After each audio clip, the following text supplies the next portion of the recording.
Hello students, welcome back to my YouTube channel @chandramallik8052। तो पिछले video में हमारा नेगेटिव हो चुका था प्रेजेंट इंडेफिनिट टेंस का। अभी इस वीडियो में हम क्या करेंगे, प्रेजेंट इंडेफिनिट टेंस का ही इंट्रोगेटिव पार्ट को करेंगे। तो देखिए, इंट्रोगेटिव का स्ट्रक्चर कुछ इस तरह से है। एक्टिव वॉइस का आप लोगों को पता है, स्टार्टिंग हेल्पिंग वर्ब से होता है, तो do does plus subject plus main verb का first form plus object plus question mark. ठीक है। उसके बाद पैसिव वॉइस जब बनेगा तो सिंपल वही रूल लगेगा, हेल्पिंग वर्ब से ही स्टार्ट हम करेंगे। तो पैसिव वॉइस का क्या हेल्पिंग वर्ब है प्रेजेंट इंडेफिनिट टेंस का, इज एम आर। तो शुरुआत हमको किससे करना है, इज एम आर से करना है। तो is am are plus object plus main verb का third form plus by plus subject plus question mark. एक एग्जांपल हमने यहाँ पे लिखा है एक्टिव वॉइस का, क्या है, do you know me. Do does से स्टार्ट हुआ ना, क्या तुम मुझे जानते हो। इसका हाँ या ना में जवाब होगा ना। ओके, इसको मैं पैसिव वॉइस के तरीके से बोलूंगा, मेरा मन है भाई, मैं कैसे भी बोलूं, है ना। चलिए इसका पैसिव वॉइस बनाते हैं। इसका पैसिव वॉइस क्या बनेगा, स्टार्टिंग किससे करेंगे, हेल्पिंग वर्ब से। ओके, तो हमारा ऑब्जेक्ट क्या है, मी है ना। तो ऑब्जेक्ट जब मी है तो ये सब्जेक्ट में क्या बनेगा, आई बनेगा ना। ओके, तो ऑब्जेक्ट आई बनेगा तो शुरुआत हमको क्या बनाना है, आई किसके साथ आता है, एम के साथ आता है ना। ओके, तो क्या बन जाएगा, एम आई, उसके बाद मेन वर्ब का थर्ड फॉर्म। देखो हेल्पिंग वर्ब भी ले लिया एम, ऑब्जेक्ट मी था, इसको सब्जेक्ट की तरफ टाने तो आई बन गया, और आई के साथ क्या लगता है, एम। तो हमने लिख लिया एम आई, मेन वर्ब का थर्ड फॉर्म, नो का थर्ड फॉर्म होता है नोन, एम आई नोन। उसके बाद क्या है, बाय, उसके बाद सब्जेक्ट यू। यू चेंज नहीं होता है तो क्या बन जाएगा, देखो एक्टिव से पैसिव कैसे चेंज हुआ। डू यू नो मी, ये एक्टिव वॉइस है। Am I known by you, क्या मैं आपके द्वारा जाना जाता हूँ। सिंपल है ना। इसका भी हाँ ना में जवाब होगा, हो सकता है, इसका भी हाँ ना में जवाब हो सकता है। समझ में आया आपको, उम्मीद है आपको ये समझ में आएगा, देख लीजिए। ओके, एक और एग्जांपल करवाता हूं।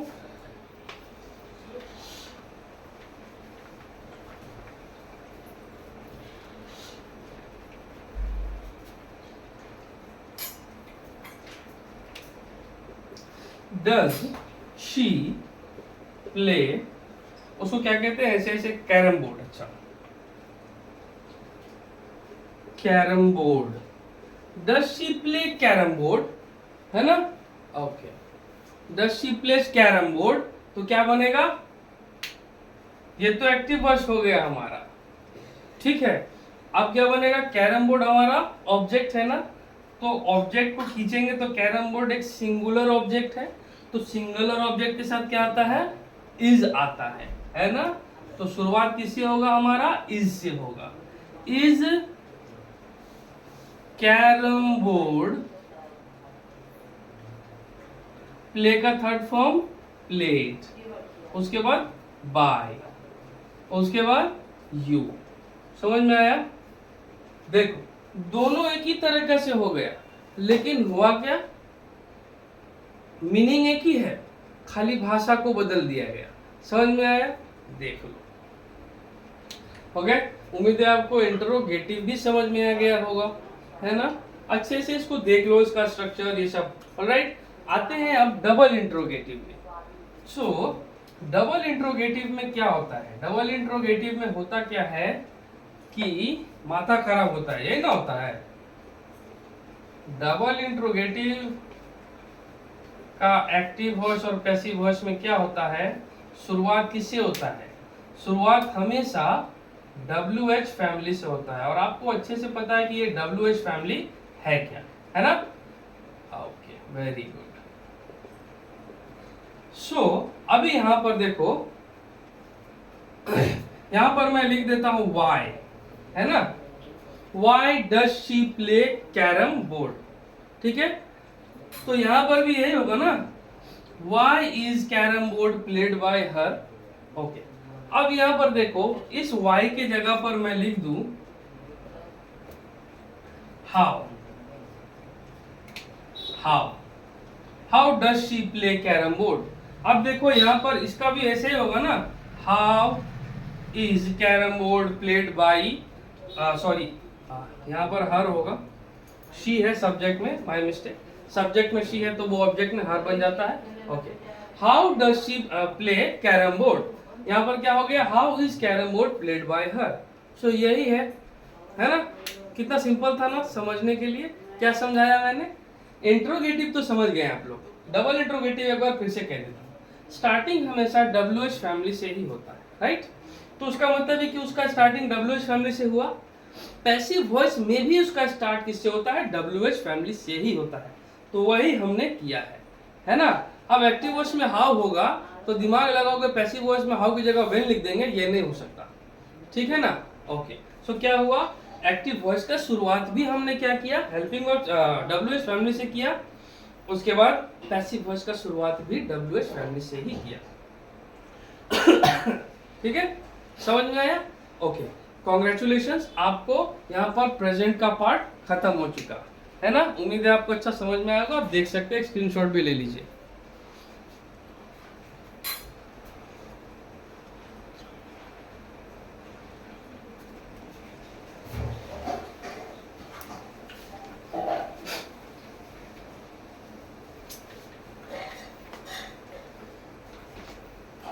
चलिए फ्रेंड्स, कॉन्ग्रेचुलेशंस, प्रेजेंट इनडेफिनिट हमारा कंप्लीट हो चुका। कैसा लग रहा है, तुरंत सीख गए ना। The most important thing for students the most important thing for the students is you have to understand the concept. If you don't understand the concept, then you will be a ratta student, है ना। रट्टा student क्या होता है आपको तो पता ही है, रटंत विद्या पठंत ज्ञान, मतलब रटते रहिए, याद रहेगा। रटना भूल गए। उससे अच्छा है कि चीजों को समझना चाहिए। आप जितना चीजों को समझेंगे और उसको अपने लाइफ में अप्लाई करेंगे, ठीक है, तो आपको समझ में आएगा कि हम जो पढ़े हैं वो एक्चुअल में हम किस तरह से समझे, है ना। We teachers try to explain the things to you in a very easiest way to understand the concept. आपको एक बार कंसेप्ट समझ में आएगा तो आप उसको तुरंत बना लोगे। जैसे आपको कोई सेंटेंस आएगा एक्टिव टू पैसिव चेंज का, और सेंटेंस क्या है, राज प्लेज फुटबॉल, है ना। अब आपके दिमाग में देखते ही आ गया राज प्लेज फुटबॉल। यहाँ पर वर्ब के साथ पहले तो सब्जेक्ट पर फोकस है, तो ये एक्टिव वॉइस है। ओके, इसको पैसिव वॉइस में चेंज करना, पर रूल कौन सा लगाएंगे, सिंपल है, वर्ब के साथ एस या ईएस लगा है ना। ओके, तो ये क्या हुआ, प्रेजेंट इंडेफिनिट टेंस का है। ओके, प्रेजेंट इंडेफिनिट टेंस में कौन सा है, अफर्मेटिव है। क्यों, क्योंकि वर्ब के साथ फर्स्ट एस या ईएस लगा है। समझ में आया। ओके, इसके बाद हमको क्या करना है, फिर हमको पता चल गया ये एक्टिव वॉइस है तो इसका पैसिव वॉइस क्या बनेगा, अफर्मेटिव का ही बनेगा। तो क्या हो जाएगा, फुटबॉल इज प्लेड बाय राज। समझ में आया, यानी कि ऑब्जेक्ट आ गया, इज मारा गया, मेन वर्ब का थर्ड फॉर्म आ गया, बाय आ गया, ऑब्जेक्ट आ गया, सब्जेक्ट आ गया, ठीक है, लास्ट में सब्जेक्ट होता है। अगर इसमें नॉट लगा होता तो नेगेटिव वाला रूल लगाते। अगर इसमें हेल्पिंग वर्ब से शुरुआत हुआ होता तो हेल्पिंग वर्ब से शुरुआत करते, डू डज आगे लग जाता तो इजमार आगे लगा देते पैसिव वॉइस में। अगर इसका WH फैमिली से शुरुआत होता तो WH वाला रूल लगा देते। सिंपल था ना। ओके, आइए अब हम क्या सीखेंगे, प्रेजेंट कंटिन्यूअस का फॉर्म सीखेंगे बनाना। ऑलराइट, ओके, अब आपके दिमाग में हो रहा होगा कि प्रेजेंट कंटिन्यूअस टेंस का एक्टिव वॉइस है तो उसका पैसिव वॉइस क्या बनेगा। प्रेजेंट कंटिन्यूअस टेंस का एक्टिव वॉइस है तो उसका पैसिव वॉइस क्या बनेगा, क्योंकि इसका भी हेल्पिंग वर्ब इजमार ही है ना। ओके, चलिए देखते हैं ना, देखते हैं, बनाते हैं, समझते हैं पहले है क्या चीज। ओके, चलिए पहले तो अफर्मेटिव सेंटेंस बनाते हैं, हर किसी का हम लोगों को पता है अच्छे से, है ना। ओके, चलिए, सो अफर्मेटिव सेंटेंस है, एक्टिव वॉइस और पैसिव वॉइस, है ना। ओके, देखो इसका हेल्पिंग वर्ब इजमार ही है दोनों का। ओके, ये मेरा कैमरामैन बोल रहा है कि हेल्पिंग मेरा एफ थोड़ा सा छोटा दिख रहा है। ओके तो आइए हम बनाते हैं प्रेजेंट कंटिन्यूअस टेंस। ओके चलिए स्टार्टिंग किससे करेंगे हम? स्टार्टिंग हमेशा करेंगे एक्टिव वॉइस है तो किस पर प्राइम फोकस होता है? सब्जेक्ट पर होता है ना? ओके चलिए तो क्या करेंगे? सब्जेक्ट है ले लिया, हेल्पिंग वर्ब क्या है? Is, am, are. अब क्या करना है? मेन वर्ब का फर्स्ट फॉर्म प्लस आईएनजी, फिर क्या लेते हैं? ऑब्जेक्ट। ये हमारा है ना, सबको याद होगा, टेंस को पढ़े आप लोग, ये तो हम लोग बहुत पहले सीख चुके है ना। अब इसका पैसिव वॉइस बनाते हैं, क्या बनेगा? आइए we will start with object. तो ऑब्जेक्ट क्या है हमारा? शुरुआत में ऑब्जेक्ट लेना है ना। उसके बाद क्या लेना है? इज, एम, आर, इसका ही हेल्पिंग वर्ब हमको लेना है। ओके समझ में आया? अब देखिए यहाँ पर एक जगह मैं छोड़ता हूँ, अब लिखता हूँ मेन वर्ब का third form plus by plus subject in the end.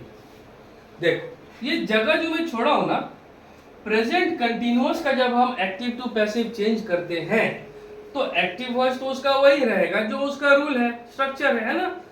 Subject plus is, am, are plus main verb का first form plus ING plus object. लेकिन पैसिव सेम नहीं हो सकता ना, कुछ उसमें ऐड होता है। वो क्या होता है वो देखिए, इसमें ऐड होता है बीइंग का। समझ में आया? ओके तो हम एग्जांपल बना के देखेंगे और सीखेंगे। तो क्या होगा एक्टिव वॉइस का एग्जांपल? देखो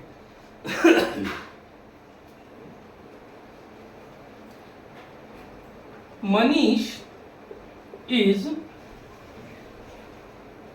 टीचिंग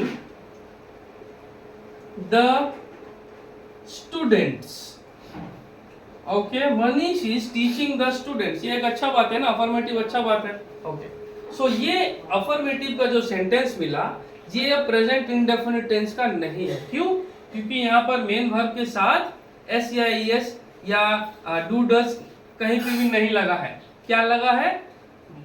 एक मेन वर्ब के फर्स्ट फॉर्म के साथ आईएनजी लगा है। ठीक है? ओके तो क्या है? प्रेजेंट कंटिन्यूअस टेंस का है, तो इसको हमको क्या बनाना है? पैसिव वॉइस बनाना है। अब तक तो आपको समझ में आ गया होगा।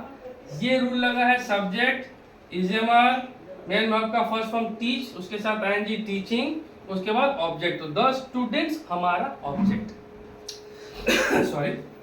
अब देखिए यहाँ देखने वाली बात ये है कि जो हमारा ऑब्जेक्ट है वो सिंगुलर है कि प्लूरल है? स्टूडेंट्स है ना। ओके तो द स्टूडेंट्स हम लिख देते हैं पहले, ऑब्जेक्ट को समझने में आसानी होगी। ओके तो प्लूरल्स के साथ, सिंगुलर के साथ आता है इज, आई के साथ आता है एम, तो आर किसके साथ आएगा? प्लूरल्स के साथ आएगा। ओके तो आर ले लेते हैं सब helping verb sorry. The students are, देखो ऑब्जेक्ट ले लिया द स्टूडेंट्स, हेल्पिंग वर्ब ले लिया आर, प्लूरल ऑब्जेक्ट है हमारा तो प्लूरल के साथ प्लूरल हेल्पिंग वर्ब लिए। उसके बाद क्या लेंगे? बीइंग लेंगे। Okay the students are being, teaching का थर्ड फॉर्म होता है टॉट, टीच्ड मत लिख देना गलती से भी, ठीक है? टॉट होता है। The students are being taught by, subject क्या है? मनीष। नाउ आप अगर देखोगे यहां पर तो समझ में आ जाएगा आपको। देखो the students are being taught by Manish, ये बीइंग कब लगता है? जब हमारा एक्टिव वॉइस प्रेजेंट कंटिन्यूअस का होगा, तब उसको जब हम एक्टिव से पैसिव में चेंज करेंगे तो क्या बनेगा? बीइंग जुड़ जाएगा खाली। ठीक है? ये देखिए ये हमारा स्ट्रक्चर है, आप चाहे तो स्क्रीनशॉट ले लीजिए, मैं हट जाता हूं।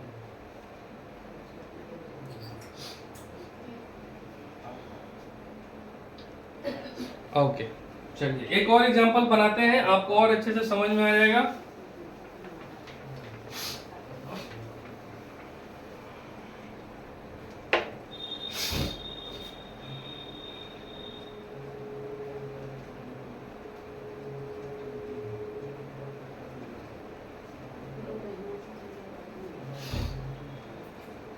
Manoj is singing a melodious song.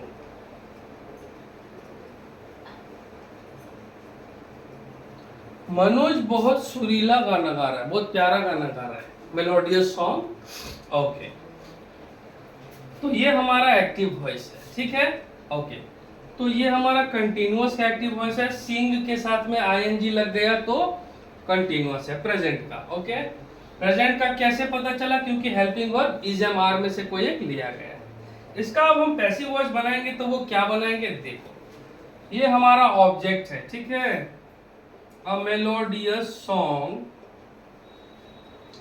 Song देखो, अ मेलोडियस सॉन्ग एक सिंगुलर ऑब्जेक्ट है ना, सिंगुलर ऑब्जेक्ट हो गया। तो सिंगुलर ऑब्जेक्ट सिंगुलर के साथ इज आता है ना। Okay, a melodious song is, तो ऑब्जेक्ट आ गया अ मेलोडियस सॉन्ग। सिंगुलर ऑब्जेक्ट के हिसाब से हमने सिंगुलर हेल्पिंग वर्ब ले लिया इज। अब क्या लेना है? बीइंग लेना है।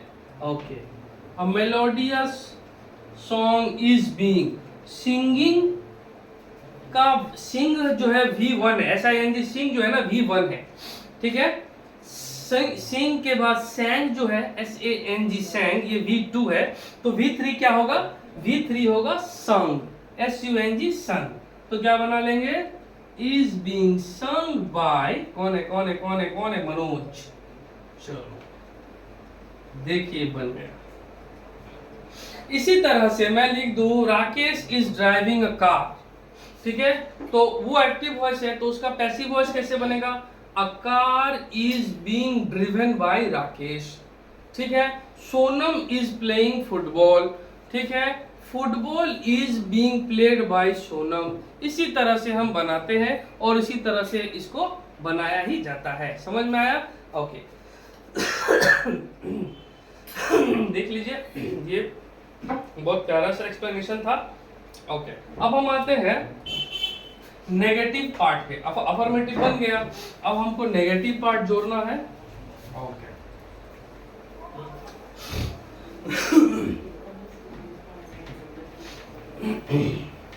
प्रेजेंट कंटिन्यूअस का नेगेटिव पार्ट क्या है?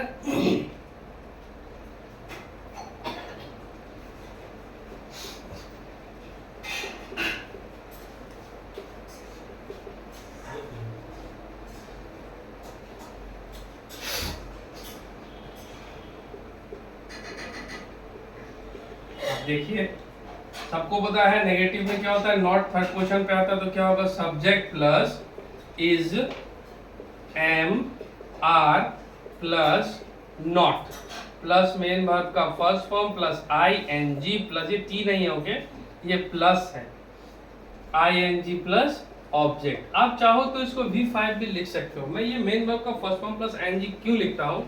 क्योंकि मॉडर्न इंग्लिश ग्रामर का स्ट्रक्चर ये है। और दूसरी बात, किसी भी नए स्टूडेंट को ये समझने में आसानी होता है कि मेन वर्ब का फर्स्ट फॉर्म प्लस एनजी मिलके बनता है V5, ठीक है। ओके, नाउ इसका पैसिव वॉइस बनाते हैं। तो शुरुआत किससे करेंगे? नेगेटिव है तो ऑब्जेक्ट से करेंगे ही, इज एम आर रहेगा ही उसके बाद नॉट थर्ड पोजीशन पे रहेगा, फिर क्या लगेगा? बीइंग लगेगा, फिर लगेगा मेन वर्ब का थर्ड फॉर्म, फिर रहेगा बाय, फिर रहेगा सब्जेक्ट। देखो, ये हमारा स्ट्रक्चर है नेगेटिव का। किसका? प्रेजेंट कंटिन्यूअस के वॉइस का नेगेटिव का स्ट्रक्चर है। आइए एग्जांपल बनाते हैं। एग्जांपल क्या है? देखिए, जैसे Ram is not reading the book.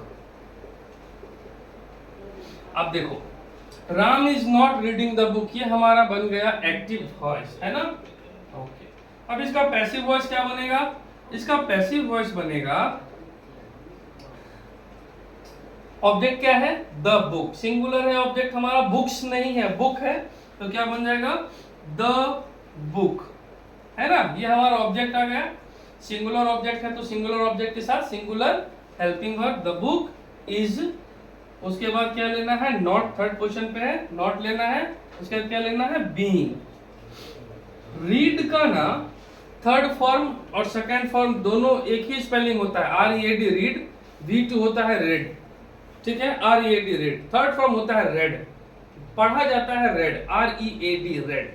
तो क्या हो जाएगा, the book is not being read by Ram, being read by Ram.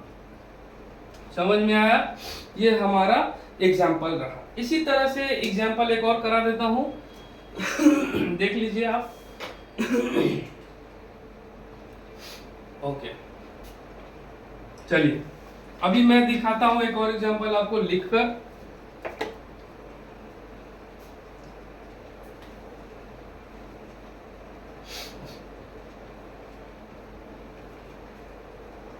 देखो, द thieves are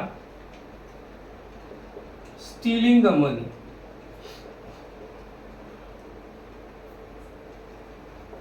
ठीक है, the thieves are stealing the money. यहां पर हमारा जो सब्जेक्ट है थीव्स, वो प्लूरल है, इसीलिए हमने प्लूरल हेल्पिंग वर्ब लिया है ना। अब क्या करना है, अब हमको एक्टिव वॉइस तो बनाना है नहीं, अब पैसिव वॉइस ना बनाना है।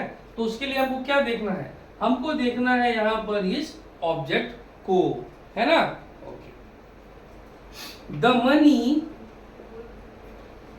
As the money is a singular object, तो यहाँ पर हमको क्या लेना है, सिंगुलर हेल्पिंग वर्ब लेना है ना। ओके, तो क्या बनेगा, द मनी इज, अच्छा यहाँ पर मैं नॉट लिखना भूल गया, चलो, the thieves are not stealing the money. चोर अच्छा है, अच्छा चोर है, वो चोरी करना छोड़ दिया, तो क्या हो जाएगा, द मनी इज नॉट। ठीक है, नॉट थर्ड पोजीशन पे आ गया।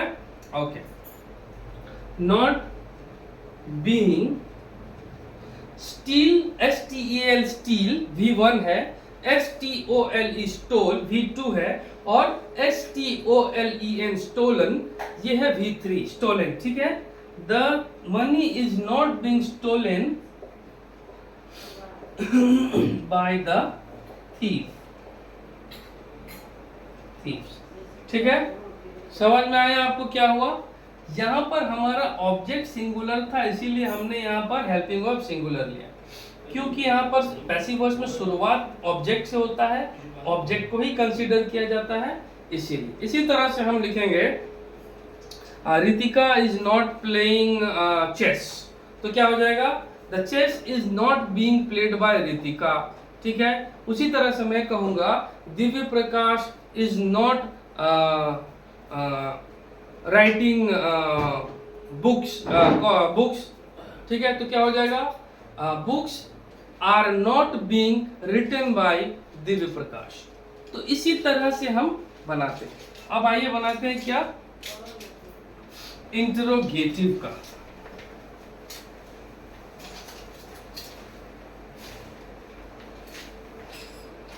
आइए इंटरोगेटिव बनाते हैं प्रेजेंट कंटिन्यूअस का। तो क्या बन जाएगा, एक्टिव वॉइस और पैसिव वॉइस, इसका बनेगा क्या स्ट्रक्चर।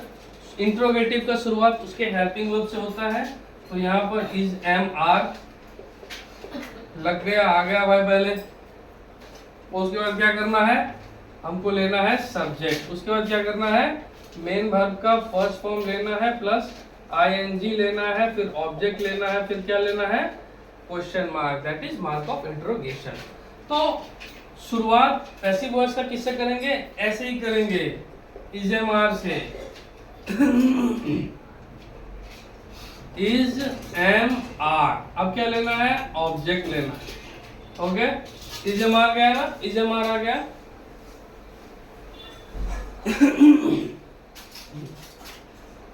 उसके बाद क्या लेना है, बीइंग लेना है। उसके बाद क्या लेना है, मेन वर्ब का थर्ड फॉर्म लेना है, फिर बाय लेना है, फिर सब्जेक्ट लेना है, फिर अंत में क्या आता है, question mark, that is mark of interrogation. आइए एग्जांपल बनाते हैं, आपको और अच्छे से समझ में आ जाएगा। देखो एक्टिव वॉइस है, is Priya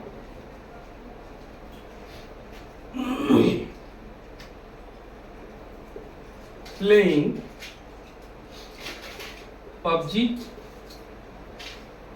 is Priya playing PUBG. Now देखो पबजी मैं इसलिए लिखा क्योंकि अभी के स्टूडेंट्स को, अभी के यंग एज को बताना जरूरी है कि आपको you shouldn't be playing this game, आपको ये गेम नहीं खेलना चाहिए, ये बहुत ही घटिया गेम है, ठीक है ना। ओके, इससे आप एडिक्टेड हो जाओगे तो आपका लाइफ पूरा बर्बाद हो जाएगा, तो प्लीज इसको अवॉइड ही करिए। तो यहाँ पर जो हमारा एक्टिव वॉइस क्या है, is Priya playing PUBG, subject singular था तो हमारा स्टार्टिंग भी सिंगुलर से हुआ हेल्पिंग वर्ब से, हमारा ऑब्जेक्ट भी सिंगुलर है तो हम क्या करेंगे, स्टार्टिंग हम भी क्या करेंगे, सिंगुलर हेल्पिंग वर्ब से करेंगे। तो क्या करेंगे, इज पबजी बीइंग। अब देखो क्यों बीइंग, क्यों, हेल्पिंग वर्ब आया, हेल्पिंग वर्ब आया, ऑब्जेक्ट आया, ऑब्जेक्ट आया, बीइंग आ गया, तो बीइंग आ गया, है ना। इज पबजी बीइंग, प्ले का थर्ड फॉर्म होता है प्लेड, फिर लेंगे बाय, फिर लेंगे प्रिया, उसके बाद लेंगे क्या, question mark, that is mark of interrogation. समझ में आया आपको ये एग्जाम्पल, बहुत अच्छे से, ये बहुत बढ़िया एग्जाम्पल है। पबजी कभी मत खेलना, ठीक है, you should be playing PUBG anymore. चलिए अभी जल्दी से एक और एग्जाम्पल आपको बताता हूं मेरे स्टाइल में।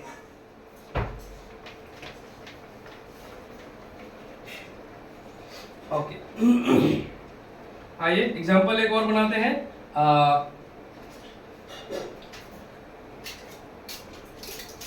Are you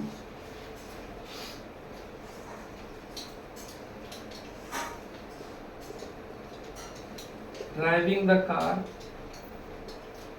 are you driving the car, you के साथ हमेशा आर लगता है ना, हमको पता है क्योंकि यू प्लूरल है, सेकंड पर्सन है ना यू, सेकंड पर्सन सिंगुलर में आता है, लेकिन यू के साथ हमेशा क्या होता है, आर लगता है। तो क्या होगा, are you driving the car. देखो यहाँ पर प्रेजेंट कंटिन्यूअस का क्या हो गया, इंट्रोगेटिव, तो क्या हो जाएगा, द कार हमारा प्राइम फोकस, अब पैसिव वॉइस बनाना है तो किस पे देना है, ऑब्जेक्ट पे देना है। तो क्या लिखेंगे, शुरुआत किससे करेंगे, द कार ऑब्जेक्ट सिंगुलर है तो सिंगुलर हेल्पिंग वर्ब लेंगे ना, तो क्या हो जाएगा, is the car being, care हो गया sorry, is the car being, drive होता है फर्स्ट फॉर्म तो ड्रिवन होता है इसका थर्ड फॉर्म, ड्राइव होता है फर्स्ट, ड्रोव होता है सेकेंड और ड्रिवन होता है third. Is the car being driven by you, देखो बन गया ना, समझ में आया, ये सिंपल था ना। ओके अब देखो मैं अगर बोलूं इज शी ईटिंग फ्रूट्स, तो क्या बन जाएगा, फ्रूट्स है ना, प्लूरल ऑब्जेक्ट है तो क्या बन जाएगा, शुरुआत किससे होगा, पैसिव वॉइस का प्लूरल हेल्पिंग वर्ब से। Are the fruits being eaten by her, ठीक है, इसी तरह से बनता है। तो इसका डबल इंट्रोगेटिव कैसे बनेगा, आइए हम वो देखते हैं मेरे स्टाइल में। Double interrogative active to passive का किससे शुरुआत होता है, as you all very know, तो हम क्या करेंगे उसी हिसाब से बनाएंगे। WH फैमिली से शुरुआत होता है, एक्टिव वॉइस और पैसिव वॉइस दोनों का, तो हम वही लिखेंगे, सॉरी WH फैमिली, इसका भी शुरुआत होगा WH फैमिली से। ओके तो यहाँ पर हम क्या लिखेंगे, देखो वाई लिख दिया ना, why are you driving the car, बस यहाँ पर भी why is the car being driven by you. अब इसको हम वाई की जगह पर कभी गलती से हाउ लिख दे तो यहाँ पर भी हाउ से शुरू होगा, या जैसे कि मान लीजिए why is Priya eating the food, है ना, तो क्या होगा, why the food is being eaten by Priya. समझ में आया, तो ये था हमारा डबल इंट्रोगेटिव प्रेजेंट कंटीन्यूअस का। नेक्स्ट वीडियो में उम्मीद है आपको ये समझ में आ गया होगा, देख लीजिए, और नेक्स्ट वीडियो में मिलते हैं हम प्रेजेंट परफेक्ट टेंस के साथ। Thank you.